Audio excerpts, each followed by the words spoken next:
Pro. आज तो मेरे साथ मौजूद है सारा अली खान और अभिषेक कपूर और बात होगी केदारनाथ की सक्सेस की। स्वागत है। नमस्कार। नमस्कार। हमें आप लोगों को मुबारकबाद देंगे पहले, इतनी अच्छी लोगों को इतना अच्छा रिस्पॉन्स आ रहा है। आपको क्या फील हो रहा है, क्योंकि बड़ी उम्मीदें आपकी जुड़ी हुई थी। बहुत खुशी महसूस हो रही है, लगता है कि जैसे एक बच्चा होता है अपना जो पैदा हुआ है, जो जीवित है और जो दुनिया में जा रहा है और लोगों से पसंद कर रहा है, बहुत गर्व महसूस होता है। सारा भी क्या रिएक्शन है, जो अभी जो रिएक्शन आ रहे हैं? सर मुझे बहुत ही अच्छा लग रहा है। मुझे लग रहा है कि लोगों को काम अच्छा लग रहा है, पिक्चर अच्छी लग रही है और कुछ हद तक वो अपने साथ कुछ ना कुछ ले जा रहे हैं इस पिक्चर देखने के बाद। और कुछ हद तक मैं ये भी कहूँगी कि हम इसीलिए पिक्चरें बनाते हैं ताकि आप अपने साथ कुछ वापस ले जाएं फिल्म देखने के बाद, जो कि हो रहा है, जिसके लिए अच्छा लग रहा है। एक चीज़ जैसे आपने बोला कि कुछ लोग अपने साथ कुछ लेके जाएं, जी हम ये बोलेंगे एज ऑडियंस, अगर आपसे पूछें आपने जब फिल्म कंप्लीट होकर देखी तो आप अपने साथ क्या लेके जाएंगे माइंड में? सब एक तो गट्टू सर ने कहा है ये पहले, तो मैं कहूँगी कि आप इस पिक्चर द्वारा भोलेनाथ के दर्शन कर रहे हैं, एक तो वो बात है। फिर आप एक लड़की की पूरी यात्रा देख रहे हैं, क्या क्या होता है उसके साथ, उसकी ज़िंदगी के में क्या होता है। उसकी माँ मर जाती है, उसका जो लवर है वो भी मर जाता है, तो वो जो एक गंभीरता होती है वो आप अपने साथ ले जाते हैं। इसकी जो सेटिंग है ये रियल लाइफ इंसिडेंट्स पर सेट है, तो कुछ हद तक मैं एटलीस्ट पर्सनली मैं ये ले जाती हूँ कि एक मिनट के लिए हम सब लोगों को अपनी ज़िंदगी को अप्रिशिएट करना चाहिए, हमारे पास क्या है, क्योंकि पल भर में ही सब मिट सकता है। और ऐसा ही होता है, हमारी चीज़ें हमारी ज़िंदगी में अक्सर जो बहुत बड़ी चीज़ें होती हैं वो हम एक्सपेक्ट नहीं करते, सडनली आ जाती हैं। और मुझे ये भी लगता है कि ये जो हमने फिल्म बनाई है, बहुत लोग हमसे पूछते हैं कि इसमें लव जिहाद है या पॉलिटिकल अंडरटोन्स है या ये है या वो है। शायद मेरा देखने का नज़रिया है, मेरी दृष्टिकोण अलग है, लेकिन मेरे हिसाब से ये पिक्चर लोगों को साथ लाता है और ये दर्शाने की कोशिश करता है कि जब कोई बहुत बड़ी घटना घटती है तो जेंडर, रेस, एथनिसिटी, रिलीजन, ये चीज़ें मायने नहीं रखते। और ये बहुत ही एक बड़ी सोच है और एक गंभीर सोच है जो आप साथ ले जा सकते हैं। सारा इतना इंटेंस किरदार करने के लिए अपने को प्रिपेयर करना उस लेवल पे जाके, क्योंकि इसमें जैसे आपने बताया ना बहुत सारे अप्स एंड डाउन, इतनी ज़्यादा इमोशनल जर्नी थी, जी। माँ नहीं है, लवर भी मर गया है, जी। उसमें कैरेक्टर में डूबने के लिए मीन्स इंस्पिरेशन कहाँ से थी? मतलब सर मुझे एक स्क्रिप्ट दी गई थी, बहुत ही उम्दा स्क्रिप्ट। मुझे एक डायरेक्टर दिए गए थे, बहुत ही उम्दा डायरेक्टर, और एक को एक्टर दिए गए थे, बहुत ही उम्दा को एक्टर। और उस सब में मैंने बहुत ही ईमानदारी और मेहनत और लगन से काम किया है और जो है वो है। अभिषेक बहुत इंटेंस बोरिंग फिल्म है, क्योंकि जो जो फिल्म की जो कहानी है वो एक बहुत दर्दनाक है। इसको अपने अंदर समाना, उसको फिर लिखना और ये कैरेक्टर्स को सोचना कि ये कैरेक्टर्स इसमें पूरी तरह से फिट बैठेंगे, ये कितना मुश्किल था, ये जर्नी आपके लिए? एक बात बताऊँ मैं आपको, जब आप फिल्म बनाते हैं और जैसे ये सब्जेक्ट को हैंडल करते हैं, ये एक पूरी ज़िंदगी है। ये 3 साल या 2 साल जो भी मैंने वक्त बिताया इस फिल्म बनाने के लिए, मैं इसमें डूब चुका हूँ। अभी मैं इसमें से निकल रहा हूँ तो मुझे बाकी की दुनिया नज़र आ रही है।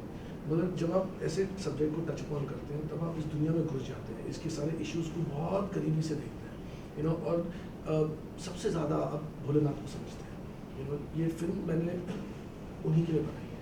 ये फिल्म के ज़रिए एक चीज़ जो मुझे मिली है वो है कि मैं उनके और करीब आ गया, और मतलब भोलेनाथ के बारे में लोग बहुत कुछ बोलते हैं, भोलेनाथ ये है, शिव जी ये है, शिव, और बड़े बड़े फिलोसफर्स जैसे सदगुरु हैं वगैरह, ये बहुत बातें करते हैं। मगर सबसे साधारण बात शिव की ये है कि अगर आपने किसी दूसरे इंसान या जीवित जाति के प्रति कुछ बलिदान या कुछ सेवा करने का भाव है, कुछ सैक्रिफाइस करने का भाव है, तो आप में शिव है। जैसे शिव कहते हैं कि उन्होंने नीलकंठ क्यों कहलाते हैं, क्योंकि उन्होंने जहर पी लिया और जहर को अपने गले में रखा, तो ताकि ना इस तरफ जाए ना उस तरफ, खुद पकड़ के रखा। वो एक सैक्रिफाइसिंग का एक कैरेक्टर होता है, और अगर आप में वो है तो आप में शिव रहता है। फिर आप हिंदू हैं, मुसलमान हैं, क्रिश्चियन हैं, जो भी हो, अगर ये क्वालिटीज़ आप में हैं तो आप हिंदू हैं। इसलिए कहते हैं हर हर महादेव, हर हर में है महादेव। और ये बात इतनी इम्पॉर्टेंट है मेरे हिंदू धर्म के लिए, जो जहाँ से मैं आता हूँ, जो मेरी सोच है, मेरी आइडियोलॉजी है, और मेरी ये कोशिश रही है कि इस बात को मैं अपनी फिल्म के ज़रिए लोगों तक पहुँचाऊँ। और मुझे लगता है कि मैं जब लोगों का रिएक्शन देखता हूँ, लोग बाहर निकल के आते हैं, जितनी मेहनत हमने की, जितनी मतलब कठिनाइयों से मैं गुजरा, ये मेरी एक यात्रा रही है, ये इनकी भी एक यात्रा रही है और हम सबकी एक यात्रा रही है।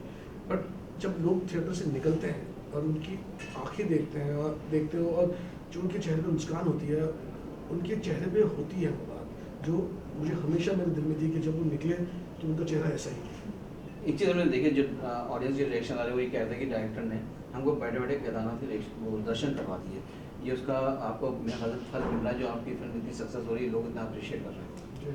अभी केदारनाथ कोई आसान जगह नहीं है। लोगों अभी तो और आसानी से लोग पहुंच जाते हैं, मगर एक ज़माने में लोगों के जीवन में एक आस्था होती थी, मतलब एक सपना होता था कि मैं भी कभी मरने से पहले केदारनाथ के दर्शन हो जाए मेरे, या चारधाम के दर्शन, पहले ज़माने की बात कर रहा हूँ। तो ये जगह इतनी दूर है और इतनी कठिनाइयों से वहाँ पे ऊपर वाले के दर्शन होते हैं, और जब तक वो बुलावा नहीं देते ना तो नहीं होते दर्शन। और ये फिल्म बनाने के लिए मैं यहाँ से 150 लोगों को लेके गया हूँ और 150 लोग उस पहाड़ पे रहे हैं। वहाँ पे आदमी एक दिन जाता है, नीचे चला आता है, और यहाँ से 150 का क्रू गया है, 150 के और एक्स्ट्रास के आर्टिस्ट की और भी क्राउड था। तो 300 लोग उस पहाड़ पे काम कर रहे हैं, जहाँ पे मौसम का कुछ अता पता नहीं होता, कुछ नहीं पता होता कि क्या होगा, आपकी फिल्म बनेगी भी नहीं बनेगी। और ये सारे लोग गए उसी आस्था, उसी प्रेम, उसी विश्वास के साथ गए कि भोलेनाथ हमारे साथ में है। आज भी जब आप देखिए थिएटर में, मतलब ये अगेंस्ट ऑल ऑड्स ये फिल्म थिएटर में चल रही है, लोग इसको पसंद कर रहे हैं, थिएटर फुल जा रहे हैं और इसको इतना प्यार मिल रहा है। इतनी खुशी की बात है, क्योंकि मैं आपको एक बात बताऊँ, जब मैं इनसे मिला था, जब मैंने इनको साइन किया था और इनकी माँ से मेरी कुछ बात है, क्योंकि एक माँ और बच्चे को तो लेके डरती है कि मेरी बेटी जा रही है फिल्म करने के लिए, क्या उसका करियर सफल होगा, क्योंकि उनके ऑलरेडी नाम है, नाम वाले लोग हैं, उनको लगता है कि मेरी बेटी भी सही जगह जाए, सफलता पाए। और उनको मैंने अश्योर किया था कि मैं अपनी बेटी का ध्यान रखूँगा। तो मेरे लिए कहीं मेरे दिमाग में ये था कि इस लड़की को मुझे, इस कलाकार को मुझे उस मुकाम तक पहुंचाना है, कुछ भी हो जाए। ये फिल्म इतनी अड़चनों से गुजरी है कि कितने लोग कहते हैं कि ये नहीं बनेगी, ये रुक जाएगी, ये होगा, वो होगा, बट ऊपर वाले की कृपा है कि अब हम ये थिएटर में भी है, लोगों को पसंद आ रही है और इसका काम इतना सराहा जा रहा है। सारा वो यादें पहाड़ पे रहना, क्योंकि पहाड़ों पे क्या था, ऑक्सीजन बहुत कम हो जाती है, और ऐसे मौसम में रहना, वो कुछ यादें आप बताएं, कुछ कहीं ऐसा कभी लगा कि हमने फिल्म जो साइन कर ली बहुत टफ चीज़ है ये? सर ऑक्सीजन की तो ज़्यादा वो नहीं था, लेकिन बहुत ठंडी थी वहाँ। और जैसे कि आपने देखा है, बहुत हम लोगों ने पानी में शूट किया है, क्योंकि केदारनाथ है, कहीं ना कहीं बाढ़ पर आधारित है, तो जाहिर सी बात है कि बारिश भी होगी। गंगा में डुबकियाँ लगवाई हैं हमारे फादर ने हमें। वो तो गंगा भी नहीं है, वो मंदाकिनी है, और मंदाकिनी बहुत ऊपर है और बहुत ही ठंडी है, बहुत ही ज़्यादा। और जितने इनके जो सीन थे वो मतलब धूप निकलने से पहले और धूप जाने के बाद वाले सीन है, तो वहाँ पे टेम्परेचर ऐसे मतलब 9 डिग्री से सीधा 3 पे गिरता है। वो रिएक्शन के नजर आ रहे थे। सच में सर, और मतलब बहुत ही ज़्यादा ठंडी थी वहाँ। बॉम्बे में भी जब हमने शूट किया, तो जब हम बाढ़ की शूटिंग कर रहे थे, तो पानी में मतलब 12-12 घंटे हम लोग शूट कर रहे थे, तो कठिन तो था। मुझे लगता है कि एक फिल्म में इन्होंने इतना कुछ देख लिया जो लोग मतलब पूरे करियर में देखते हैं। कहते थे सर मुझे, कीचड़ में भी शूटिंग की है, लेकिन मैं इतना ज़रूर कहूँगी कि जितना कठिन मेरे लिए था एक एक्टर के लिए, सारा दी एक्टर, उतना ही नेसेसरी था मेरे किरदार के लिए, क्योंकि मेरे किरदार को वाकई ठंडी लग रही थी। सर ने मुझे कहा भी कि तुम्हें ठंडी लग रही है, मैंने कहा हाँ। तो मैं बोला तो इतना ही है इस सीन में, तुम्हें ठंडी लग रही है और तुम बाहर इसके घर के बाहर तुम वेट कर रही हो। जब मुझे डुबकियाँ लगवा रहे थे मेरे फादर, मुझे वाकई गुस्सा आ रहा था। 6 बजे थे सुबह के, मेरे डीओपी से लेके, डायरेक्टर से लेके, स्पॉट गर्ल से लेके, मेकअप हेयर सब थर्मल में थे, मैं कॉटन सलवार कमीज में डुबकियाँ लगा रही हूँ, गुस्सा तो आ रहा था। तो जितना भी मुश्किल था मेरे लिए, उतना ही हेल्पफुल था मेरे किरदार के लिए, तो सब सही था। सब सही था। एक चीज़ मैं अभिषेक, कुछ जगह फिल्म रिलीज नहीं हुआ, उसका दर्द है कई जगह उत्तराखंड ऑफ कोर्स दर्द है, बहुत दर्द है इस बात का। उन लोगों उत्तराखंड में फिल्म बनी है, उत्तराखंड के लोगों के बारे में फिल्म है। उत्तराखंड को मतलब जो उसकी ब्यूटी है उसको सराहा है, लोगों को देखना चाहिए, उत्तराखंड के लोगों को देखना चाहिए। ये बाकी पूरे देश में चल रही है, ये किसी और देश में, उत्तराखंड किसी और देश में नहीं है, ये सेंसर बोर्ड ने पास की है। ये मतलब मुझे शायद उनको डर लग रहा है कि इस फिल्म में ऐसी कोई बात होगी जिससे उनकी आइडियोलॉजीज को ठेस पहुँचेगी, ऐसा कुछ भी नहीं है। हमने तोड़ मोड़ की फिल्म बनाई है, बहुत सोच समझ के बारीकी से फिल्म बनाई है, फिर सेंसर बोर्ड ने इसे माइक्रोस्कोप से देखा है। नहीं, इसमें कोई शक नहीं कि आपने किसी कोई भी सेंटिमेंट हर्ट नहीं किया। साथ ही आप सुनते होंगे फिल्म में आने से पहले कि वो फिल्में रोक दी गई, वो फिल्में रिलीज नहीं हो पाई, आपकी पहली फिल्म के साथ ऐसा हुआ, तो आपके ऊपर क्या मैं बीती? आपको एक बात बताऊँ, मुझे इसीलिए बुरा लगता है क्योंकि मैं खुद उत्तराखंड में रही हूँ 40 दिन से ज़्यादा। इतनी यादें हैं वहाँ, उत्तराखंड के लोगों ने मुझे इतना दिया है, उनको ये देखकर हमने ये फिल्म बनाई है, उनके साथ रहकर ये फिल्म बनाई है। मुझे बस इस बात का अफसोस है कि मैं उन्हें कुछ वापस नहीं दे सकी, क्योंकि उन्होंने हमें इतना दिया है, इतना प्यार दिया है, इतना सिखाया है। जो कुछ भी हमने किया है, दर्शाया है, वो सब उत्तराखंड से ही किया है हम लोगों ने, वहाँ रह कर किया है, वहाँ के लोगों को समझ कर किया है। तो अगर मैं सच बताऊँ तो बस इस बात का अफसोस है कि मैं उन्हें वो वापस नहीं दे सकती जो उन्होंने मुझे दिया। सारा की आप हो रहा है कि हमने जो फिल्म देखी और लोगों ने मेरे साथियों ने फिल्म देखी तो उनको ऐसा लगा सारा की फिल्म ये डेब्यू फिल्म नहीं है, उनकी एक्टिंग देखते हुए और हम लोग ये कह रहे थे कि कहीं अमृता जी का जो कॉन्फिडेंस लेवल था वो सारा पहली फिल्म में नज़र आ रहा है। ये इसलिए कि क्योंकि आप मदर साथ रही हमेशा, इसलिए वो कॉन्फिडेंस लेवल इतना हाई रहा आपका? सर देखिए, कॉन्फिडेंस तो है, लेकिन वो उसकी बात नहीं है। मैं लोग मुझे कहते भी हैं कि वो आपके कॉफ़ी विद करण में आप बहुत फ़नी थी, लेकिन बात कॉन्फिडेंस की नहीं होती है। जब फ्राइडे को आपकी पिक्चर पर्दे पर लगती है तो सिर्फ कॉन्फिडेंस और ह्यूमर आपको आगे नहीं ले जा सकता, और कुछ चाहिए होता है, और वो मुझे लगता है कि अभिषेक सर और सुशांत की वजह से।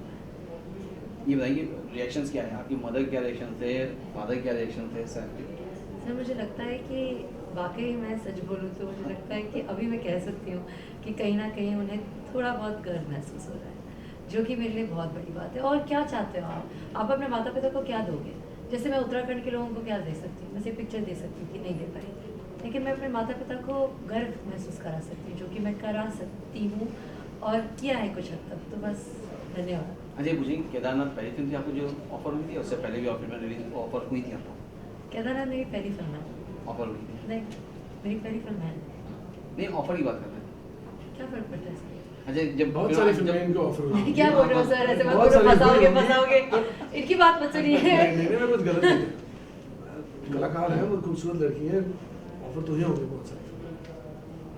लेकिन एक चीज़ बताइए, वो दिमाग में था स्टारडम, वो ऑटोग्राफ साइन करेंगे, लोग आएंगे सेल्फी कराएंगे, वो एक स्टारडम जो होता है वो दिमाग में था? बिल्कुल नहीं। हमने मौका ही नहीं दिया उनको इसके बारे में सोचने। मतलब इनको काम में इतना उलझाए रखा है इनने कि मतलब एक क्षण भी नहीं मिला इसको कि वे ऑटोग्राफ के बारे में सोचे। और ये I think not at all. मुझे नहीं लगता सर, और मुझे नहीं लगता आज के ज़माने में ये हो भी सकता है ज़्यादा। मतलब स्टारडम ये सब सही है, लेकिन सॉरी अगर ये कुछ गंदी बात बोल रही, लेकिन आप ना अपने बाथरूम में भी इंस्टाग्राम पे लोगों को देख सकते हो, तो ये वो स्टारडम की मिस्ट्री नहीं है। अगर आप बस ईमानदारी से अपना काम करो और एक अच्छे कलाकार बनने की प्रयत्न करें ना, उससे ज़्यादा बढ़कर कुछ नहीं हो सकता। तो बस नशा उतना ही है, है। काम का नशा हो जाए किसी आदमी को तो उससे बड़ी बात कुछ नहीं हो सकती ना। अभिषेक दोबारा प्लानिंग है सारा और सुशांत को लेके दूसरी केदारनाथ पार्ट 2 लेकिन मौका मिलेगा तो जरूर इंशाल्लाह। चलिए तो यही कि दर्शकों को ये फिल्म पसंद आ रही है और ये अभी वीक्स आपके बहुत सारे हैं, 0 का आने में टाइम है, हमको लगता है ये फिल्म दर्शकों और आ जाएगी तो हम हट जाएंगे। नहीं मैं ये नहीं कह रहा आप हट जाएंगे, लेकिन आपका टाइम काफी है, इंशाल्लाह टाइम है, देखते collection के रहिए लिए। प्लीज तब तक। हाँ ऑल द बेस्ट बोलेंगे आप दोनों को, हमसे बात करने का बहुत शुक्रिया आपका। Thank you. Thank you. Thank you so much.